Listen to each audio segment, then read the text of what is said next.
Jim is essentially an educator and venture capitalist. Dr. deWilde has focused the issues on global competitiveness and commercialization of knowledge in both private and public sector. He's been involved in venture capital activities as president of deWilde Strategic Ventures. He is currently on the board of MSBI in Montreal and the advisory boards of Fusion Capital and the Washington Fund in Toronto. And more noteworthy, he is on the Capital Markets Technology Fund advisory membership as well. His activities in terms of teaching have been in University of Western Ontario School of Business, Management faculty at McGill University, where he is now Dobson Fellow in the Center for Entrepreneurship. He has taught venture capital strategies at Rotman School, as well as he has actually given it a Finnish context and taught at the Helsinki School of Business, including London School of Business. Let's join in and welcome Mr. Dr. deWilde. Okay, thank you very much. And let me see if I can access this without any more. And we have half an hour, so I'll talk for no more than 20 and hopefully just 15 minutes, and that provides us with time for questions. Whoops. All right, let's go back to the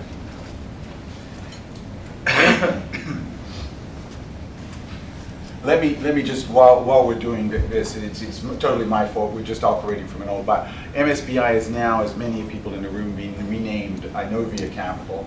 Inovia Capital, and let me just, Inovia Capital is, I think now, the largest of Canadian venture capital funds, certainly the largest with fresh money, with money raised in recent rounds. I don't keep up to date on those kinds of statistics, but what I do keep up to date on is really the state of what we're doing in venture capital and the accessibility to entrepreneurs in Canada.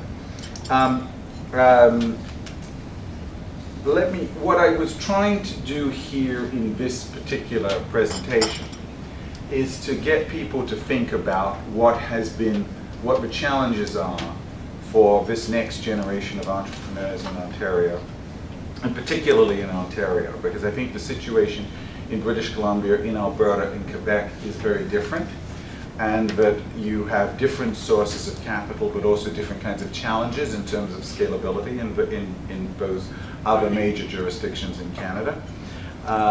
But in Ontario, we have a much more unique situation, where we have, on the one hand, a phenomenal reservoir of entrepreneurial talent that resides not just in the universities, but in a whole number of the communities that have done the most entrepreneurial things, which is to leave where they came from, whether it be Macedonia or India, to come to Toronto, to come to Waterloo, to come to Ontario, and build a completely different lifestyle and a completely different set of business opportunities. So at one level, we have an incredibly entrepreneurial base from which to start. I think that's recognized around the world. And at another level, we have always had a problem getting the kind of venture capital that would be visible to an entrepreneur as a kind of model for success. And for 20 years I've been chasing around this issue in different roles, in political roles, in academic roles, less as an entrepreneur than as a venture capitalist, but working with entrepreneurs, trying to deal with precisely what this all meant for our opportunities and situations. So let me start, before I go into the PowerPoint, with the following starting point. There is a lot of capital around. Some of it doesn't help you. If you are really bootstrapping you're probably better off not spending a lot of time financing your operations with external sources which make different kinds of demands on you than simply just getting a company off the ground. The kinds of companies that I deal with tend to be disproportionately university spin-outs, people who have got some kind of intellectual property or some kind of value proposition that comes out of a technological or a scientific area and wants to get commercialized and wants to grow to scale. I was looking in Montreal on Tuesday at a smart materials company. Those kinds of things where the issues are getting the kind of capital that gives you the chance to grow, to scale up, without being diverted from your core strategic purposes. And I want to come back to that point. I think that's a very important point. I think that in Ontario, one of the reasons that we have a weak venture capital community, and everybody agrees on that because we have 1,000 different reports, including my friend and colleague on one of the funds that I'm involved with, Tom Jenkins, in his recent innovation report for Harper and Flaherty. We have a tendency in Canada as a whole to aim too low, to not believe that one of the top internet companies in the world in terms of enterprise resource management could be built in Waterloo, called OpenText. But very few entrepreneurs have believed in that kind of vision. My first meeting with Tom was when I was working with a venture capital fund that financed Tom, back in 1995, and called Helix Ventures, run by the late Ben Webster. So the collaboration between an entrepreneur with a vision like Tom that led to OpenText being a major player in global enterprise resource management using the internet, and a venture capital firm that was willing to back him, led to that kind of capability. Tom was quite capable of talking about that on his own, but what I want to take away from that is that is the kind of role model, the kind of demonstration effect that people need to see to believe that venture capital is an asset category worth putting in money. The problem in Toronto, particularly in Toronto, with the venture capital community, is that when you're in buildings like this, or more precisely, the buildings run housing my friends in the banks a couple of blocks away, the reality is that as an asset class, for way banks and institutions look at things, we're always able to make more money out of a mine in Mongolia than we are out of a highly risky and difficult to manage venture capital system. This is not the situation that existed in San Francisco in the early 1980s or the late 1970s when Andy Grove was getting financed for Intel and Steve Jobs was getting financed on the first round for Apple, where San Francisco was essentially a greenfield economy. It was trying hard to get even on the radar screen of New York investment bankers, and if you wanted to do something, you grew up organically around the financing models of a few wealthy people who had made money with Hewlett Packard and started venture capital firms back in the 1970s and 1980s in San Francisco. Nobody was sitting around in San Francisco saying we can make more money investing in a mine in Hawaii than we can investing in Steve Jobs. They were quite aware that they were building their own unique economic base. And I think that that's a very important thing to keep in mind when you're approaching both financial institutions, people with deep pockets on their own part, and the existing fund structures that are based in Toronto.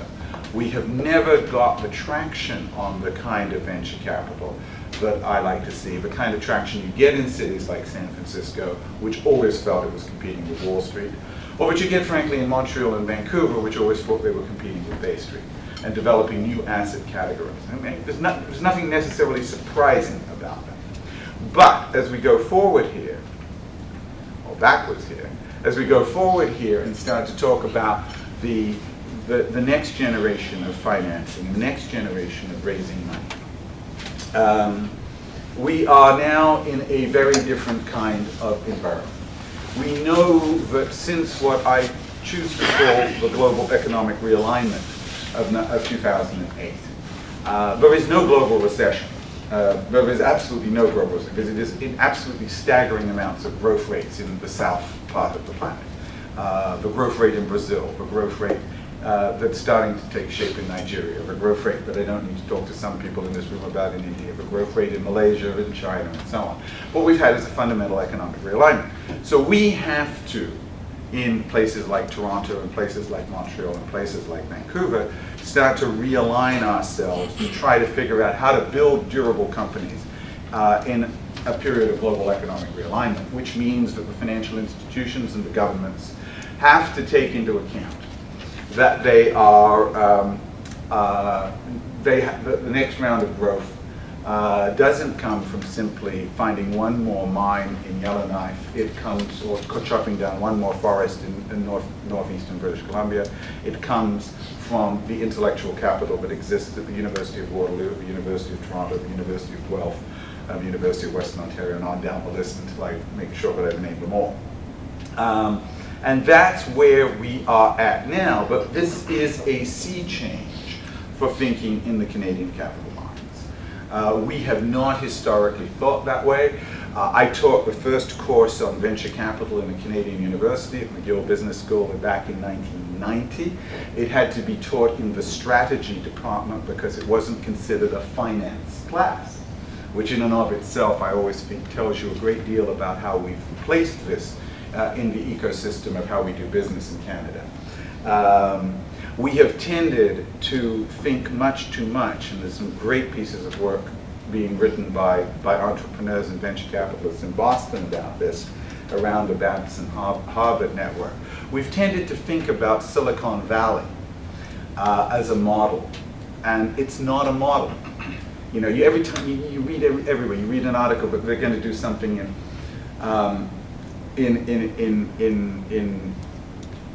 Benghazi, and it's a silicon desert. It's a silicon, you know, the adjective silicon, as if there's some kind of exportable template for doing the mix of venture capital and entrepreneurship. Silicon Valley was a completely unique experience which will never be repeated again on the planet.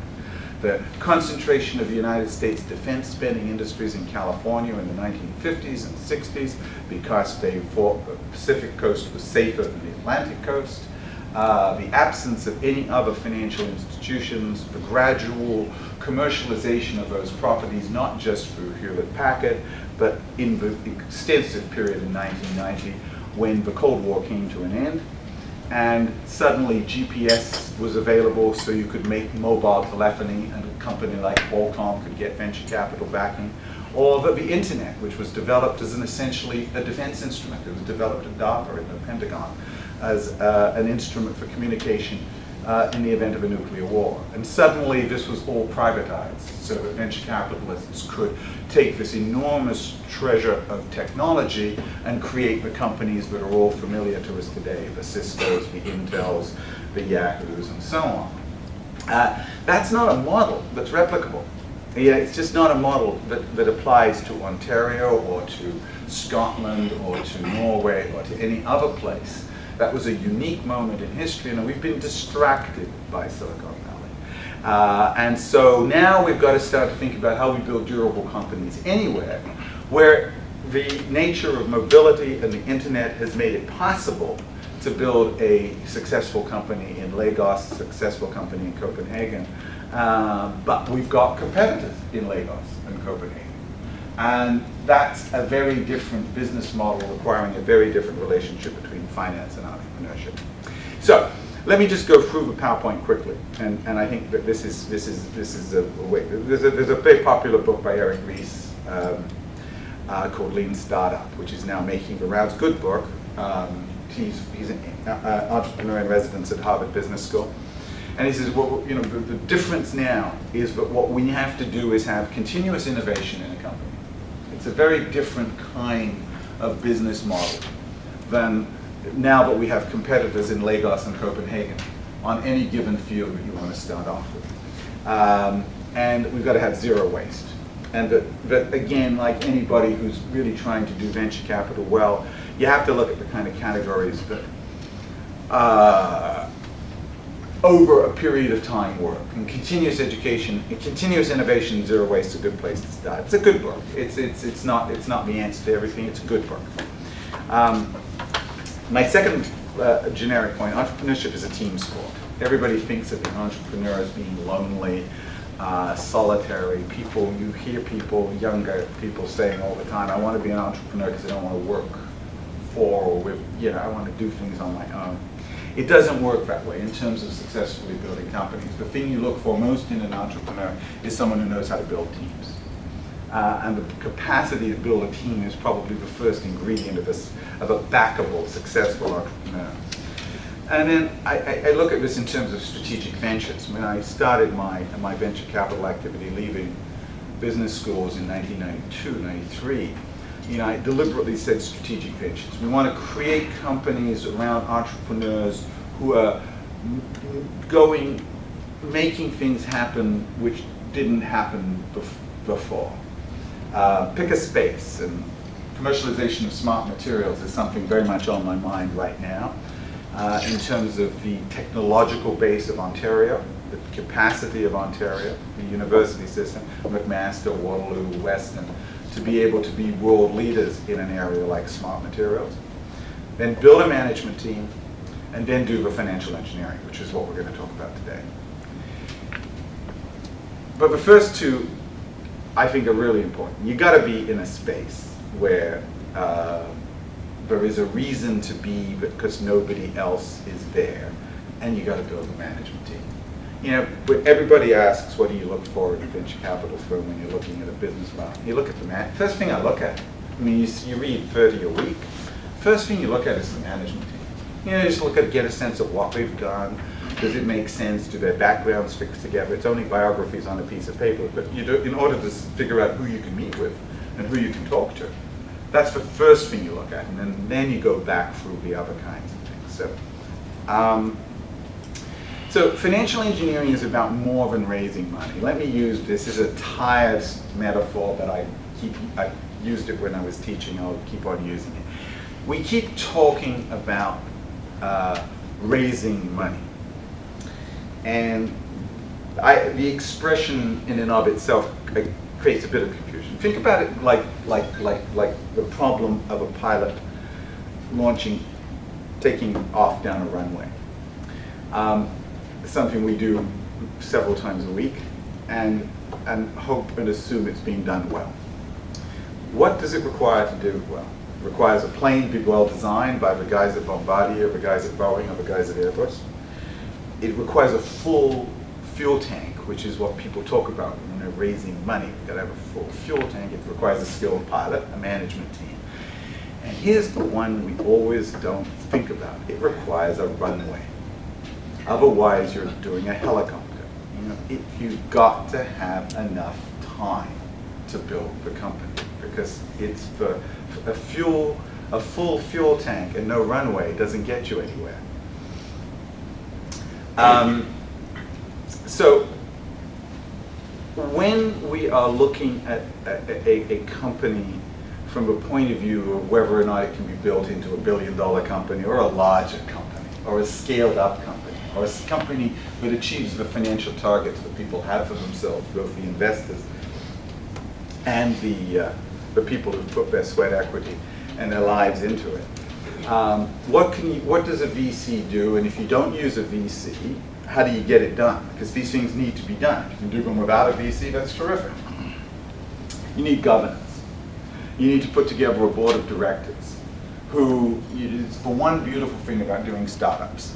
You can put together a board and give people 1.5% or 0.5% of a company, and you've given away nothing if the company fails. So you can get teams of people together. That's one of the great advantages of being in the kind of business model of Silicon Valley, because all these guys will be on the board of your company for just to take 1.5% of the company, or 0.5% depending upon how you do this. But that's what a VC is supposed to be able to do. We've got a guy who just retired from DuPont and is now willing to be on the board of your smart materials company, and he's willing to do it for zero cash up front, but he wants 1% of the company. The company's worth $1 billion, he's very wealthy, and you don't care that you gave away 1% when you needed him or her. Second thing is about the innovation ecosystem. Well, you know, you gotta find a way to be able to talk through the problems of your company. That's again what a venture capital firm is supposed to be doing. That's why I spend so much time and energy trying to get venture capital firms established and rooted in specialized areas in Ontario and in Canada. You've got to be able to talk to people about your product area. You've got to be able to talk to people about your ideas and the business problems, and frankly, managing the venture capital firm. So being part of a group of people who are involved in an innovation ecosystem is essential in my view. It's not a lonely life. It's the opposite of a lonely life. And thirdly, I think this one is more relevant as a point in 2011 than it would have been in 2001. You have to start to think about what you want to do when you get to the end of a runway and take off as a company. Who's likely to buy the company? You know, I always get this figure wrong, and I have to look it up, and every time I'm talking, I say it to myself. Something like 78% of the successful exits of Silicon Valley-based venture capital-backed Silicon Valley companies are exits to 4 companies: Cisco, Intel, Google, and I'm just drawing a blank on the 4. You know, but in other words, this notion that all these people are building companies and they're going to be launched into this IPO world of NASDAQ is one which is about as tired as fight and violence-free hockey. You know, it's something that happened many years ago, maybe, but it doesn't happen anymore. That's not the way the marketplace is working. So we're not building to do public IPOs, we're building to be acquired. And building to be acquired is what we realistically are doing in 78% of the cases. And so you can continue to run a small business, but at the point of view of scalability, then you're starting to look to build to be acquired. So there has to be this organic relationship with the corporate environment around you. That's one of the challenges of Canada, because the acquisition is likely to be a non-Canadian company, and that may be fine. You may not get the valuation you wanted, but it may be still a good enough valuation to justify the work and effort being done on the deal. There's a nice slide here. Inc. magazine is a useful magazine. I mean, it's not as good as Fast Company if you're doing one singular thing, but Inc. has some very good things on entrepreneurs. And then let me just end with I'm going to skip over a couple of these. These are important slides to me. These are slides, and I'm sure Lily can share them with you, if you're interested, and I can certainly share them with you if you're interested. You got to start to ask, if you're an entrepreneur looking for an opportunity as opposed to an entrepreneur with an opportunity, where are the new hotspots? And there isn't a single serious institutional finance meeting that I go to that doesn't start with agri-foods. Whether it's the Abu Dhabi Investment Authority or whether it's people much closer to home, the next big thing, to quote Steve Jobs' expression, the next big thing is agri-foods. We are sitting in the Saudi Arabia of agri-foods in Ontario and in Canada as a whole. And to miss this opportunity is not only to let our children and grandchildren down, it's also to let the planet down, because the effective commercialization of our knowledge of agriculture, nutrition, and the relationship between agriculture, nutrition, health, environment is just fundamental to the future. Commercializing new materials, et cetera, and the rest is. And here's a couple of things directly targeted to entrepreneurs, and then I'll shut up. In an audience like this, where most of you are on the entrepreneur side, there's a generic question of what to say and what not to say to VCs. Here are the two things that I always tell MBAs if I'm lecturing MBAs, or friends if I'm dealing with friends, but never the same. Never to say we have no competition. Nothing so quickly gets me to sort of start playing with my BlackBerry than we have no competition, because everybody has competition. Unless it's, you've got this idea for licorice flavored ice cream or something that's so original that nobody conceivably will want it. There's a reason we don't have licorice flavored ice cream that tastes lousy. And everybody is in competition. I mean, when we went through the debate, this is just something on my mind today. When we went through the debate in this city about 15 years ago about bank mergers, and I said to a friend involved in the pro-bank merger side, forget the concentration of issues thing. I spent a lot of time in Finland, I spent a lot of time in Northern Europe. The competition of the banks in the next 15 years is going to come from a source you've never thought about, mobile telephony. Everything that you think banks do, mobile telephone companies will do better. Operating smart cards, Visa, MasterCard, et cetera, et cetera. So when you are saying, I was never professionally helping lobbying on the side, I was just saying, when you're talking about competition, your competition is people who are going to be doing mobile-based banking. Mobile-based banking is 15, and they come in just within 15 years. Mobile-based banking is one of the hottest topics on the planet right now. How do we get into mobile-based banking? And the telecom companies are starting in many demographics to take over, to compete with the established financial institutions. It's already there in Northern Europe. If you want to see the future, when you're paying things with your mobile phone, go to Helsinki, go to Oslo. And the future, so there's always competition. The question is, how can we make money in the time frame where we have a market advantage? So that's point number one. And point number two is no one will give us the value. We never say to raising money, no one will give us the valuation we want. Who cares? I mean, yesterday I got out of a conversation that was quibbling between a $5 and $7 million valuation. Is the company good? If it's going to be a $100 million company, if it's going to be a $50 million, a $30 million company, it's $5 or $7 million at the start. You focus on the big thing. The big, and there's a signal that you're not focusing on the big thing when you're quibbling about evaluation. I mean, that to me, it's just like a yellow warning light on a dashboard. If we're worrying it, the company's worth nothing right now. So if we think it's worth 5 or 7, well, what are we going to do when we hit a real bump in the road? So in being an entrepreneur looking for capital, there's got to be the conviction that at the end of the runway, there's a significant valuation.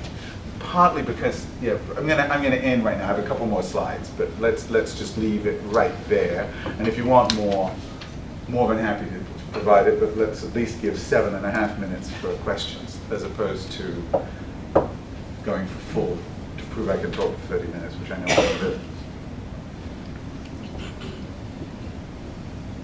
Sure. Your comment about competition is the most common one that I run into, and that is the way they're doing it already. Well, anybody who disrupts is up against people who like the status quo, and the status quo crumbles very quickly. But you've got to be timed right. That's always the great danger of being disruptive. I always like to tell people that one of my first investments, which was a solar panel company in 1989, and I lost everything because it was just way too early. The technology was cool, the guys were cool, everything about it was cool, except the runway was a very long runway. So, and it took people a long time to accept that a disruption like solar energy could be a significant money-making proposition. 15 years before anybody seriously started making money on the same kind of technology. Status quo is very powerful. And I know you're entrepreneurs and I know you're interested in innovating in technology and so on, but there's a lot of companies that if they're run right can make 15 to 20 years of profits out of a declining technology. You know, that's a different kind of management challenge. Kodak didn't meet it. Polaroid didn't need it, but other companies were quite able to sort of have an orderly decline where there was still profitability, but not as much profitability. Philips, you know, not as much profitability, not a bigger company as it was 20 years ago, but still doing fine. And so it's not just us disruptors out there, it's guys who know how to manage the orderly nature of decline.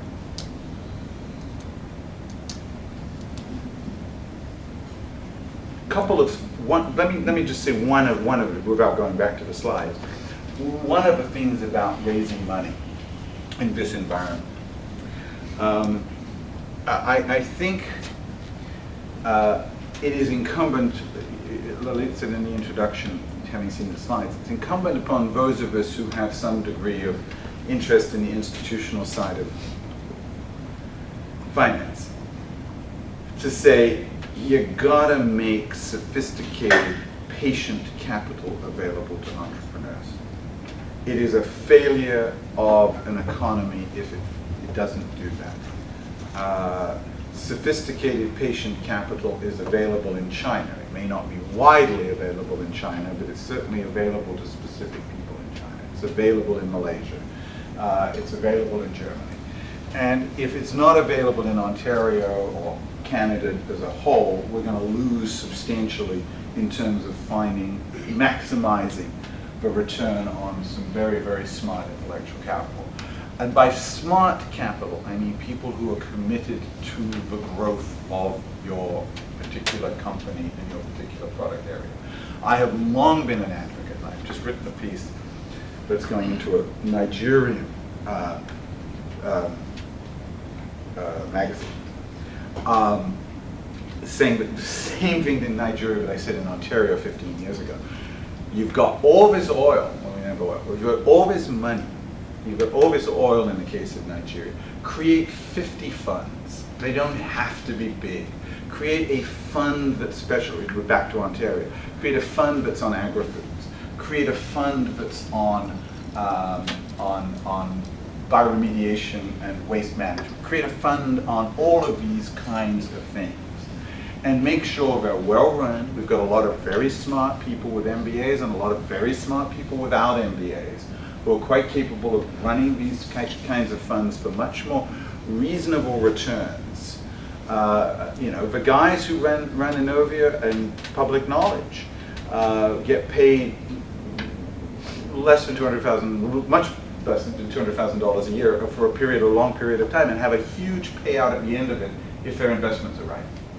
That's the way it should be. If you're making 20 great investments and you've got to turn a $50 million fund into a $1 billion fund, you walk away, you're rich, you deserve it. Nobody should be paid for losing other people's money. And that's what I think has really gone wrong in the system beyond venture capital and growing very rapidly in the world right now. Too many people getting paid for not making money. Nothing wrong with getting paid for making money. So break these funds down into smaller sizes and start and say, you know, I said this facetiously a while ago, but I'll say it to make the point. We want to bring talent back from Canadian talent back. So say we'll give a $25 million fund to anybody from Stanford, Canadian from Stanford who wants to come back to Canada. Another $25 million fund for anybody from MIT who wants to come back to Canada, and that kind of thing, and compete with each other. You know, just use your brains and compete with each other. That's real competition. And that's the way we're going to get, you don't want to give $500 million, and the institutional investors don't think that way. Institutional investors think exactly the opposite way. They think, well, you're not big enough to get good deals. You're not big enough to be taken seriously. And people who run funds sometimes like the management fees more than they like the payout at the end. I like funds without management fees. You know, it's one of the things. The payout at the end, you deserve every dime you make if you've created 5, 6 companies. And why people should be paid other than for the return at the end has always struck me as a bizarre feature of the capital markets, and one that is increasingly bringing the capital markets into disrepute. And bringing the capital markets back into repute is one of my big agenda items right now. I mean, nothing can do it more than establishing a lot of funds that are seriously building runway for a lot of entrepreneurs to be able to build things that take off, and that's kind of basically what I wanted to say today. You have one more thing, I'll call it, we've run out of time. One. I'll take Listening to what you just said, came to mind that what you're really talking about is strategic investing. Mm-hmm. And you're talking about setting up these multiple funds. What you're talking there about is you need an infrastructure to make this happen. Because the only investor strategically that I know of right now is the government. Right. I don't know any large funds that are, quote, doing a strategic investing for a long-term return. The longer thing we can take up at a point. I mean, yes, that's true, but I think you would get a lot of private partnership if people did it right. I mean, Siemens, to pick one of my favorite companies, had at its peak about 400 venture capital investments, and including things that weren't their product. Siemens was the largest investor in water purification in Israel at one point in time. You know, just as a literally seeding investments. We don't have many companies of that scale in Canada, and that's something that when people want to talk about these issues, they should be required to walk through the difficulties of not having companies, plural, the size of Siemens, companies, plural, the size of Volkswagen, and in what kind of model works here. And so ultimately, yeah, it will be the government, because it will be the government with the pension funds, but that's an interrelated network of things anyway. So in that case, in that sense, that's absolutely correct. But it doesn't mean it can't be done. It just means we've got to start to look at exactly what kind of financial capability for entrepreneurs we want to have in Ontario and in Canada. And now I'm going over time.